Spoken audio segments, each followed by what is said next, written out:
All right, after almost a week off, I'm back, and I can't say it better than ever, but I'm back. I'll explain that in a bit, and I will continue with the breakdown of Chapter 4 of The Mandalorian. Welcome to the newest episode of SDW. Super Dario World! It's a me, Dario! Woohoo!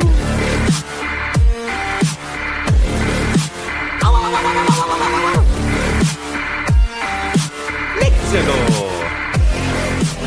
Alright, so for those of you who may or not remember this, for the past few weeks I've been working on getting parts for computers so I can get up my own recording space here set up at home, which I did. I finally did. Whoops. Sorry. I set up the audio part of it. The video part has been a freaking nightmare. It's been horrible, and I can't seem to manage to get it running for one reason or another. Also, today's been particularly stressful because for the life of me, I can't.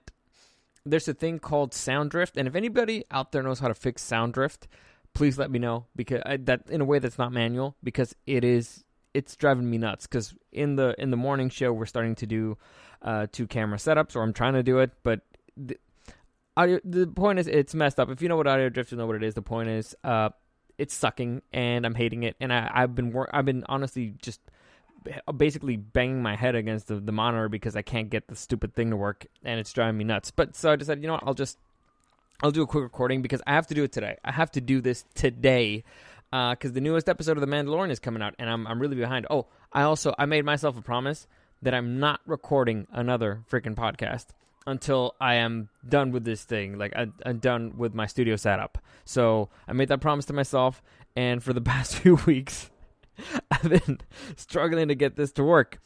Finally did. Audio's enough. For now, audio's enough. The video can come later. If you watch this on YouTube, by the way, quick reminder, you can listen to the podcast in the iHeartRadio app, SoundCloud, iTunes, Google Podcast, Podcast Addict, everywhere as Super Dario World Podcast. You can also find it on YouTube as Super Dario World Podcast. But today, it's not going to be a video version. I'll just probably slap some pictures together of The Mandalorian, whatever, and it'll be easy. I'll keep it simple today because I also have to go to work. I've also been doing doubles for the past 7 days. No, not 7 days, but a lot. I don't even know what I'm saying anymore. My brain's fried today. But yeah, been working a lot. For some reason, people keep quitting at one of the restaurants that I work at, and so I just keep getting more hours. But it sucks. I'm tired. You stay up late in one, you get up early for the other one. It's been rough. Anyway. What the hell was I even talking about? Oh, yeah, you can also follow me on Instagram at Dario the Show. I will eventually catch up on all that. I'm sorry. I will eventually. Also, you can follow me at Super Dario World on Instagram. You can follow my Facebook page, Super Dario World. All that's right there. I try to keep that thing updated as much as possible. I haven't been updating it because I haven't really been doing the video stuff. I have all the material, just haven't really been doing it because I haven't been editing it because I didn't have the computer to do it. Now I have the computer. Editing works. I can record audio, which works. It's just the fucking video that's driving me nuts, man. It's driving me nuts. But anyway, all right, so that's it. That's enough about me right now. Let's talk about maybe the worst episode of The Mandalorian in The Good, the Bad, and the Mandalorian. I like those odds. Oh, yeah, I almost forgot. I'm supposed to talk about slightly more adult topics. That doesn't always mean naughty stuff, but I'm supposed to talk about slightly more adult topics. And there was a controversy that was coming out from The Mandalorian after the first 3 episodes. And the big controversy is that there's no women characters. There's no female characters. There's no characters who are yada, yada, yada, blah, blah, blah. I find all that ridiculous. Honestly, I don't care. It could be an all-girl movie or it could be an all-guy movie. I don't really care as long as the movie's good, as long as the story's good. And also, I'm a devil. I try to play devil's advocate from time to time, but I also like pissing people off. And so to me, there was a very simple response to well, what do you think about there not being any female character, or there not being no speaking female roles from the Mandalorians? Because there's really 2 answers here. One is you can clarify, well, the armorer is and kind of like a moral leader of the Mandalorians is a female, so you're wrong there. There's a very important character there, the matriarch, maybe. I don't know what she is, but at least she's the one that has a job, and a constant job. And for some reason, they listen to her, the rest of the warriors. And also, what How do you know what the gender of the Jawas was? You know, what if they're female? What if they're all female? What if they're agenderless? Why are you such a sexist? So that's always fun, pointing out that they're wrong and the characters are there. But the best answer so far, the one that I've enjoyed the most, and the one that pisses people off the most, is like, yeah, there's only male characters. Maybe that's why the show's been so great.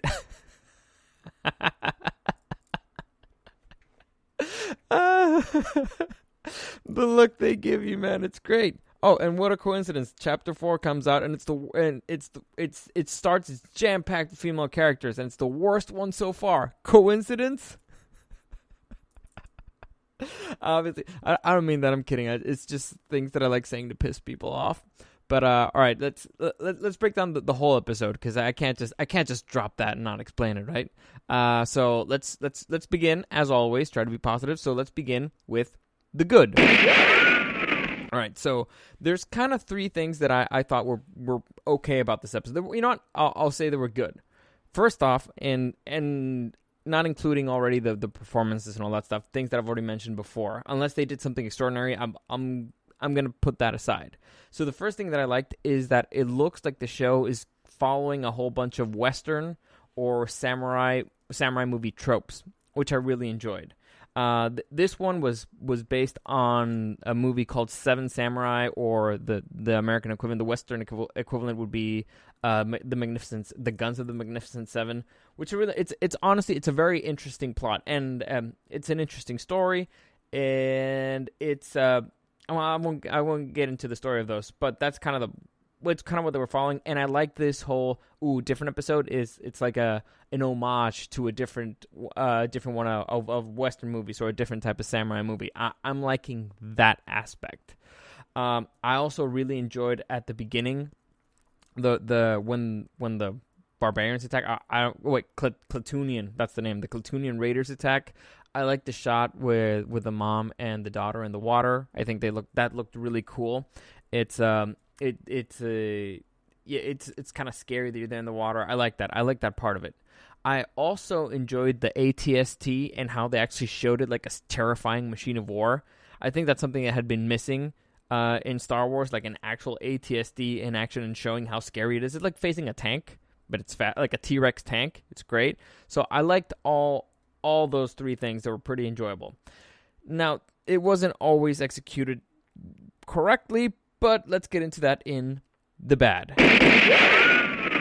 So, the things that I did not like about the show, and where to begin? So I'll just go in order, because there was a lot really bad in this episode. The biggest thing is probably that it was too rushed. Every single thing there was rushed, and some things were really awkwardly made. Now, I like doing this thing when I'm watching a TV show or a movie or whatever, and I like to make suppositions. Is that how you say it? I like to assume things. Yeah, I like to make a whole bunch of assumptions. That's the word I was looking for. And as I'm watching a show, I'm assuming things about the director. I'm assuming things about the character. I'm assuming things about a whole lot of stuff. And almost immediately with this episode, I assumed that it was a rookie director. And I also at one point assumed it was a woman. I'll explain why later. Men and women have very different styles,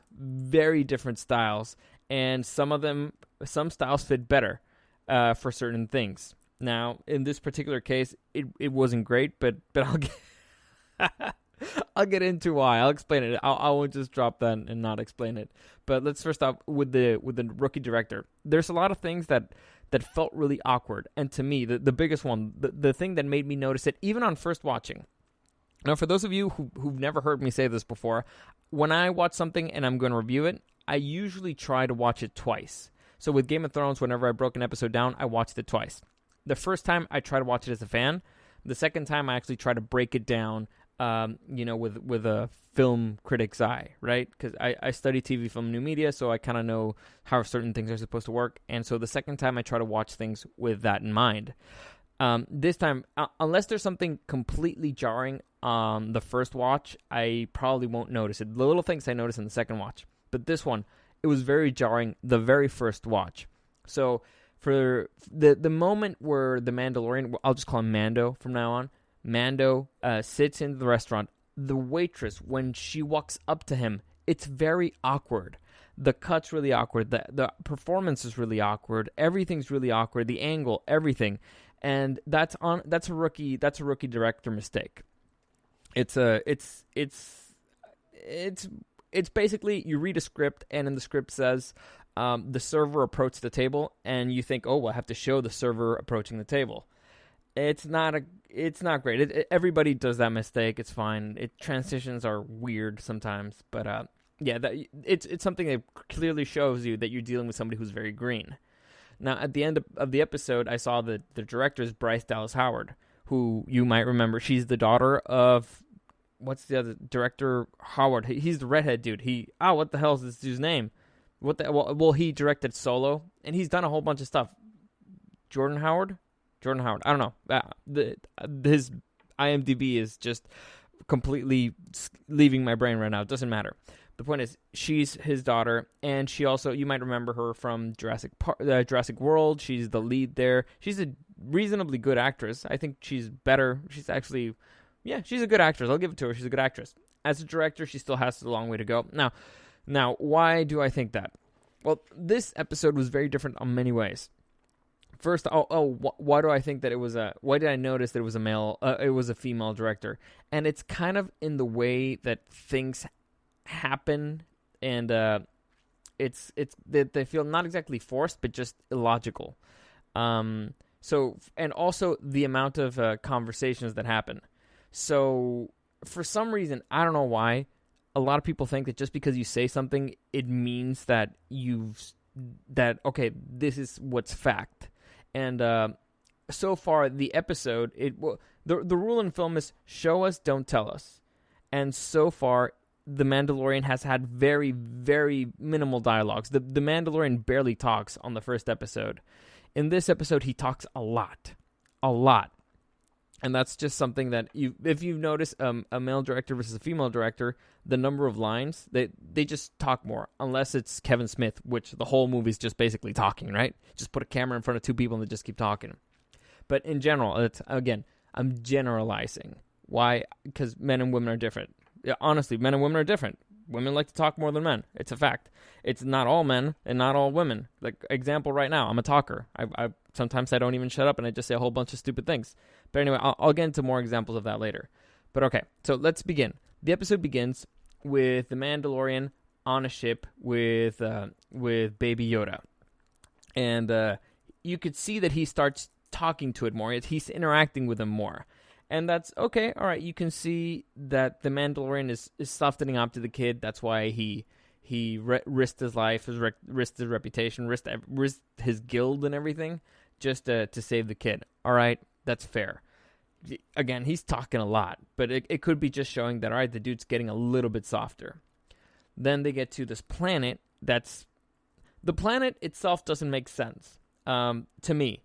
You got this group of a village of farmers that get raided by Clitonian raiders, which so far so good. That makes sense.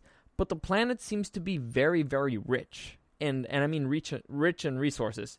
So the fact that it's just an abandoned planet or out in the middle of nowhere, that doesn't really make sense unless it's like super out of the way.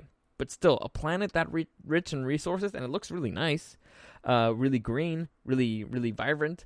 Why wouldn't anybody else go there? Like, think about it. If you're the guild of bounty hunters, why would you go to that crappy desert planet when you can go to a nice green forest planet? It makes no sense. So the planet itself doesn't make sense. The people there, I mean, they know what technology is. Why couldn't anybody else just make a phone call like, dude, if a Mandalorian came here, is that the guy you're looking for? But all right, okay. Let's assume that it's so far out of the way and it's out of range and everything, and nobody really thinks about that planet. Let's just assume that. Let's accept it. So the Mandalorian there meets what's the name of this character? I keep forgetting her name. Cara. All right, so she meets Cara. Now I have an issue with Cara, and that's not the character; it's who she's played with. Who she's played by. The character actually seems pretty interesting. An ex-shock trooper who decides, you know what, I don't want to be. Well, actually, her character's a contradiction. Now that I think about it, it's like, oh yeah, I don't want to be a peacekeeper. But she went to a planet trying to find peace, like a really peaceful planet to be left alone. kind of a contradiction, but the point is I don't really like the actress who played her. I don't think she's that good. All right, she's mediocre. She's mediocre. She's okay, but I think they could have done a better job there. Also, she seems kind of more of a bruiser. And correct me if I'm wrong, shock troopers, while they did operate heavy weaponry, they were kind of more like the elite soldiers, like special ops. Like they'd be more precision people, and which is weird because I didn't really see her shoot that much, unless you count the sniper of the Mandalorian. Anyway, that doesn't really matter. I haven't even gotten to the ridiculous stuff. I just think that I didn't really enjoy. It also, I would have preferred. This is just a preference thing. I don't know why Baby Yoda doesn't just walk around on the Mandalorian's shoulder like a parrot. I think that'd be way easier to shoot. First off, way easier to shoot. It would be way better. And speaking of Baby Yoda, there's a few things that I didn't like. And here's, well, again, they're just telling us things. We're not really seeing them. With the Mandalorian, we could see that he's getting closer to Baby Yoda because he's talking to him where he doesn't really talk to other people. But everybody else being like, oh, yeah, he's so happy here. Or yeah, like, oh, yeah, I'm going to miss the little guy. Care actually says that at the end. I'm going to miss the little guy.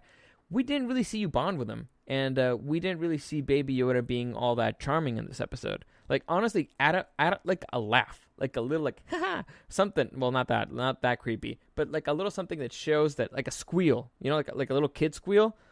That's adorable. And it makes people understand, like, okay, he's happy. He's having a good time. He's interacting with people. And not just... this episode was just kind of a prop. It was like a cute prop. But you're telling us how he's supposed to feel. How about if you just show us how he's supposed to feel? Show us actually having a good time. Show us smiling. I don't think he ever smiles. I don't know if that's a puppet thing, but I don't know. I think they can. With the original Yoda, they could do it. And the first few episodes, you could actually see it was a really, really good job. So I wasn't happy with Baby Yoda this episode. I didn't hate it. I just wasn't a fan. All right, so those are the things that I'm not really a fan of. The things that I thought could have been done better. Now let's get into what was bad. And I mean really, really bad. So, the episode is about the Mandalorian being hired to fight off a band of raiders, right? Now, again, the planet doesn't really make sense in the sense that it's a really rich planet in resources, right? I mean, the raiders could have attacked everywhere. And the fact that they didn't want to move made no sense, right? Well, actually, that was pretty funny. When the Mandalorian is like, oh, you guys are going to have to move. But it was actually great. It was a great moment after he discovers the ATST. But it's like, why wouldn't you want to move? Imagine if somebody says, like, hey, there's the dudes who robbed you. Yeah, they actually have a tank now. So you may want to move. I'd move. Like... I don't care. Like, this has been my parents' house for generations. I don't care. There's a tank, and my kids live here, and so I'd rather give up the land of my ancestors and save the lives of my kids. I don't know about you, but that's the way I feel. That's the way that I think a reasonable parent should have behaved. But whatever. Let's skip that for now. So the Mandalorian reaches this village, and immediately he meets this woman. What's her name? I'm trying to find her name here. Winta. All right. No, Winta's her daughter, Omira. Omira likes the Mandalorian for some reason, and for some reason she goes straight into asking him about her helmet. Now, this is the thing, again, that I've noticed about female and male directors. Like, she went straight to the point. She went straight at it. There could have been other ways of addressing that particular topic. But, again, it was just too cut, too direct, and that's a mistake of a newbie director too. Sometimes some things are way too in the nose. Like, you could tell, like from the moment that she mentions that, you could tell that, all right, at the end she's going to try to take off his helmet, and it's going to be like the temptation thing. There's other ways of doing that. Actually, that character, she reminded me of. Again, I like the character, didn't really like the actress that much, but she reminded me a lot of the wife in. What's the name of the movie? The Last Samurai. And I think if they would have played her like that a little bit more, like actually played up a little bit of the widow, if she actually talked about her relationship a little bit more, if we actually got to know her past a little bit more, it would have made a little bit more sense. Not just, oh, this person's here, and the Mandalorian likes her because of, I don't know, reasons. They didn't really explain it. Oh, because she asked him about his helmet once. It was stupid. Also, talking about stupid, that very scene, right after he says that he doesn't take his helmet off in front of people, blah, blah, he takes his helmet off in the front of the window. You know where the kids are playing? You know where anybody could have just turned and been like, oh, well, look at that. That's how he looks without a helmet. It was driving me fucking nuts, all right? It was driving me fucking nuts. How the fuck are we supposed to believe, like, oh, yeah, he just said it. Like, he just said that he doesn't take his helmet off in front of people, and then he takes it off in front of a fucking window. Are you kidding me? Are you kidding me? How stupid do you think we are? Anyway, so I didn't like that particular aspect of it, and I think I went a little bit too high. Let me try to fix that a little. Sorry about that. All right, so that didn't really make any sense. Now, they venture off into the forest. By the way, while I'm talking, the Mandalorian picks up Kara, and he offers her a job, too, in exchange for a place to hide out, right? The chick was sitting in the ground next to a fire. Like, she'd been there a week. You think she had could have built a tent or something. At least gotten a blanket to sit on. Something. Anyway, so she goes... So they go off to the forest, and they discover that there's an ATST, and they're like, all right, let's get out of here. And the people are like, no, we'll stay here. Which, again, stupid. Then he's like, all right, we'll train these people. We'll train these people how to defeat an ATST with sticks. Now, I get it. They had some blasters. But a lot of those dudes had sticks, which is beyond stupid. And I mean, it's beyond fucking stupid. It's the worst strategy ever. You know what the other dudes had? Blasters. You know what blasters beat? Sticks. Very, very fucking easily.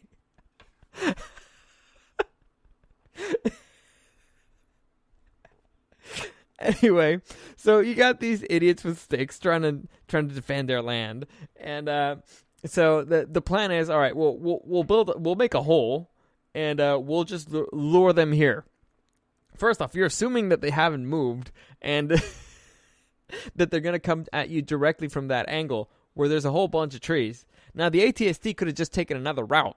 But whatever, let's assume that worked, right? They made their plan. This chick, Omara, knows how to shoot for some reason, which, again, it would have been interesting to know a little bit more about her, but whatever. So what is it? Kara and the Mandalorian decide, all right, we're going to go set off this trap. We're going to go lure them here. We're going to lure them into our trap. Now, correct me if I'm wrong. But, you know, don't correct me if I'm wrong, because it's not really a correction thing. But here's what I would have done in their position. How about instead of going to provoke them into using an ATST, and you're going to infiltrate their camp anyway, and for some reason you have explosives. I mean, they showed they had a pretty good explosive there. How about if instead you stole the ATST? But, all right, let's say you don't know how to operate it. How about instead you put the explosive inside the ATST? How about you sabotage that? How about you try to take them out quietly? Well, that's actually pretty difficult. But you instead of trying to, the way of trying to get their attention, instead of blowing up a random cooler, which, by the way, I think that place had the food that they had stolen. So they blew up their food to piss them off. But it's food that they stolen from the farmers. I don't know. I'm assuming it wasn't food. I hope it wasn't the food. But so instead of blowing that up, how about you do some recon, you find where the ATST is, and you either sabotage that or you steal it and use it against them. That's what I would have done. But that's just me. Maybe I'm crazy. Maybe I'm stupid. Maybe, you know what? Maybe, I don't know. Point is, terrible plan. Also, the whole just showing up there and just throwing punches is stupid. We know the dude has a knife. How about if you use a knife? Or how about shooting at people once they've seen that you're there? You've already made enough noise. How about shooting people? Which, again, it bugs me about this the Kara character. That's going to be annoying to say. That if they would have shown her as a precision attacker or something, as a precision assault trooper, it would have been way better. Like, we could have actually seen her be a badass. Instead, we just saw her throw a few haymakers and actually look pretty lame. Anyway, that doesn't really matter. So, you got the AT. They go there, they sabotage the thing, and the ATST is after them. Now, this is the part that kind of drives me bonkers, and it started from the moment that thing activated. But I'll wait till the moment that they make it all the way back to the village. They outrun the tank, so they outrun it, and the tank stops right before the water, right before the trap. Right, that's the thing. And again, that shot looked pretty cool. The visuals looked very cool. And so why the ATST did not blast their little barricades into oblivion makes no sense to me. If I'm in a tank and I walk up to something that I think is a trap, or at least I know that, water, we probably shouldn't walk into there, and I'm in range to shoot the living hell out of them, I would have. You know why? Because I have a tank and they don't. And those little barricades that they have, with little wooden barricades, would have done fucking nothing. Those people should have been dust, dead, buried like that immediately. But no, all right, instead it chooses to, fire at their houses or stuff. Now, if it would have been dark, I could have understood it, but the thing had a freaking spotlight. Could have very easily seen where to shoot. And this is also something, this has been my complaint with this show. There is absolutely no military strategy whatsoever. Like, none. Again, if you show up there, you blast those dudes onto oblivion, and you win. You know why? Because you're in the tank and they're not. That's an easy win. And then after you destroy the barricades, your guys could have gone in through the sides, not the front. Sorry. So if you're assaulting somebody right directly through the front, you're screwed. They could have gone through the side with the distraction of the tank, and then they could have pinned them down. It would have been super easy. No, it's not called that. What do you call when you get them by the side? There's a word for it. I can't remember right now. Again, my brain's fried. I'm sorry. But you get them by the side. There's no blockading, and you could, again, easily annihilated them. Easily. Only with a little bit of forethought. But let's assume that the raiders are idiots, and they're like, all right, we'll just charge you, like, straight up. I don't think I saw a single villager die, at least not off the top of my head. And, again, these dudes had sticks. The other dude and also they trained for, like, a day. They trained for a day with sticks, and also they spent a big part of that day making a giant hole as a trap. Which, I don't know if you know this, digging a hole is actually kind of tiresome. It's bad on your shoulders, it's bad on your back, and if you're afterwards going to find somebody we're gonna fight somebody with a stick, you're gonna need your shoulders and your arms. The point is, it made no sense. Ask me when I would ever fight somebody with a spear if they have a gun. Never. That's a fight that you do not have. It's stupid, unless you're suicidal, or, again, stupid. But these dudes, they go off there, and they're attacking them. By the way, they're running right into where the ATST is shooting. So, again, stupid. But, again, they're raiders. They might be stupid. They might be stupid guys. I don't know. I don't know enough about their race to actually criticize them properly. But here's another thing that really bugs me.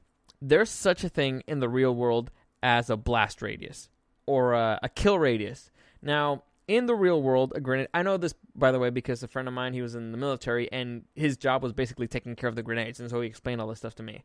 And so a frag grenade, its kill radius, I believe, is about 5 meters. So that means that from the place that grenade explodes, 5 meters in any direction, if anything that's there should be killed. Like, it's a 5 meter kill zone. And for those of you who don't know, a meter is about 3 feet, a little bit more. So let's say 15 feet radius, and so 15 feet in any direction that should be dead. Anything that's there should be dead. That's what a grenade does. But it has a 15 meter damage radius, which means that if you're within, well, again, 15 meters, it's about 45 feet, which means that if you're within 45 feet, at least more, I think it's closer to 50. If you are within 50 feet of the place where that grenade detonated, you should be so severely injured that you cannot continue fighting. All right? That's our frag grenades. This thing is an ATST Walker. It has ion freaking cannons. That thing is the freaking future, okay? Or actually, it's a long time. So it's the past, but it's the future at the same time. And you're telling me that a fucking ATST with 2 gigantic cannons, when he's shooting at Kara in the ground, that thing cannot hurt her just because she's hiding behind a patch of fucking grass? Are you fucking kidding me? How retarded do you think we are? Any of you ever played Battlefront? If you've been in an ATST or any actual Star Wars shooters game, you know of the radius. You know that you don't really have to hit the person that you're shooting at. You have to hit somewhere nearby. It's called a blast radius, right? It's a normal thing. It'll kill you, right? And here, this chick is literally just leaning behind grass, a patch of grass, and it's not even hurting her. Nothing. It doesn't even mess up her hair.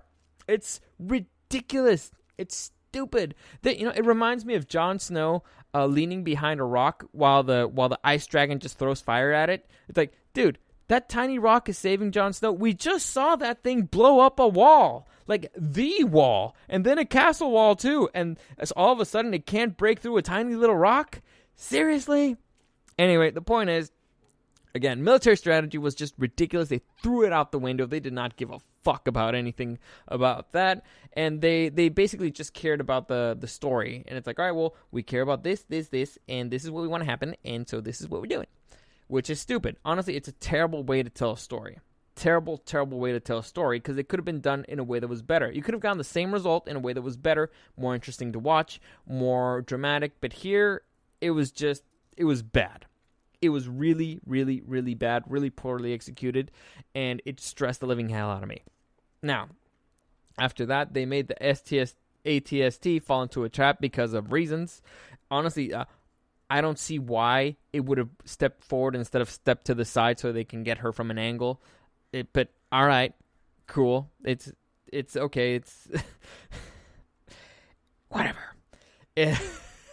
And so then afterwards, they tell us that 2 weeks have passed. And so since 2 weeks have passed now, apparently Mando is into the Morrow chick and the child really wants to stay there. Why would you not show us that? Why would you not show it? And again, the episode was very rushed. It was very, very rushed. This should have been like a 2, maybe a 3-part episode, but they rushed it. And but they still could have shown stuff. They still, you know what a montage is? How about the moment that you were training them? We could have actually seen Mando and the kid interacting. And also, the stakes for this episode were really stupid. All right? The only reason why those people stayed there is because of their own stupidity. At least in the movie Seven Samurai or in the Magnificent Seven, these people have nowhere else to go. Like Seven Samurai, it's a village of people. They're farmers, and it's been a really hard winter. They barely have any food. They're starving. And a band of raiders says, all right, well, they overhear a band of raiders saying, all right, well, we'll attack them in a couple of weeks when the harvest gets them a little bit more food. And then they run. And so the people over here then like, oh shit, we got to get somebody here to protect us, to help us, because otherwise we're going to die of starvation.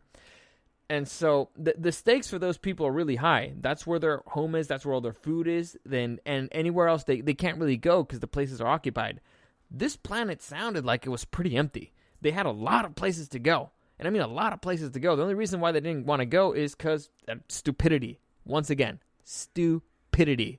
The stakes were minimal. You didn't even see the people being hungry at all. Like, honestly, there's no stakes at all whatsoever in the episode. But whatever. So, all of a sudden, at the end, we see that this girl is... We learn the reasons why the Mandalorian does... Well, the consequence of the Mandalorian's taking off his helmet, even though he already took his helmet off in front of a window, but what fucking ever. Nobody really cares about that. We have Omara saying, like, oh, so you're saying that you have to stay here for the rest of your life in a peaceful planet and raise your child with a beautiful woman, blah, blah. That's also one of the things that it's like, you don't have to point out the obvious. How about if you let the audience be like, oh, okay, so this is one thing versus the other, blah, blah. And the guy really says no voluntarily.